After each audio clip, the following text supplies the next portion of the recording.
That was delicious.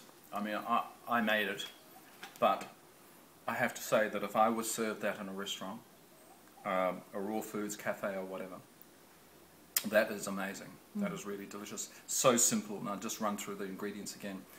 Soaked overnight, equal parts of macadamia nut, almond and cashew, just soaked overnight so that they activate. I then, and obviously the next morning they were quite robust, so I then blended that together in a blender, pulsing it, okay, with one onion, white or red onion, it's fine, a couple of carrots, and depending on how many you want to make. I mean, I made like 6 or 8 of them, and the bowl wasn't terribly big, so you know, you get a lot of ingredients, give you a lot of food. And remember, you're not getting shrinkage with raw food. You know how when you cook food, things actually go smaller because the moisture's cooked out of them. So essentially, the volume that you prepare for raw food is what you're going to get on your plate. Okay, so nothing smaller. So those ingredients, I added a small amount of oregano and the rosemary, which gave it almost like a lamb burgery type flavour, which is really neat. You mentioned sage and onion, and I think that combination is fabulous.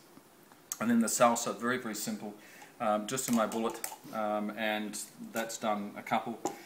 Tomatoes, some sweet chilies, that can be, and I also do these lombardos, which come from the market as well. These things here, which are a sweet chili, and occasionally you get a warm one, or a hot one, but I threw that in as well.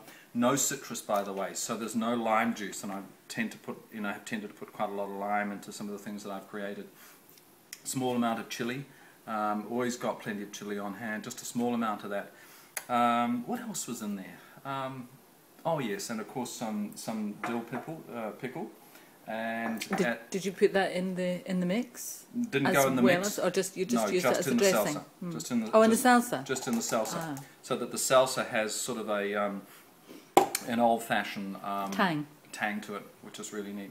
No added sugars, no agave, no coconut. Okay, just 100% pure. So it's just a couple of tomatoes, some dill.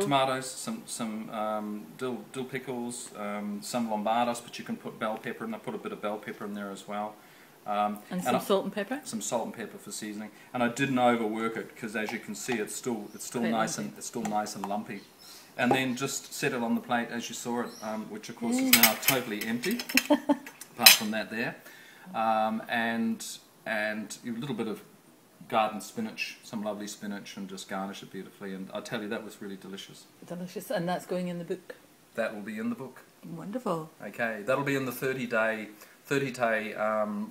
raw video. That recipe is actually really so simple to do. Okay, you do need a dehydrator, but you don't need it.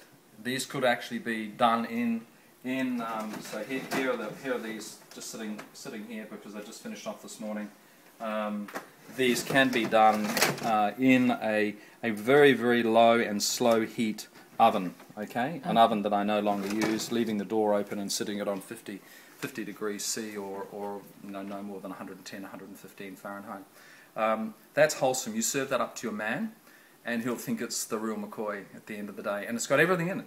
It's got all your protein, it's got your starch, it's got your fats, and we won't have to eat anything for dinner tonight, that's for sure. That's our main meal for today. Tasty. Yeah. Okay.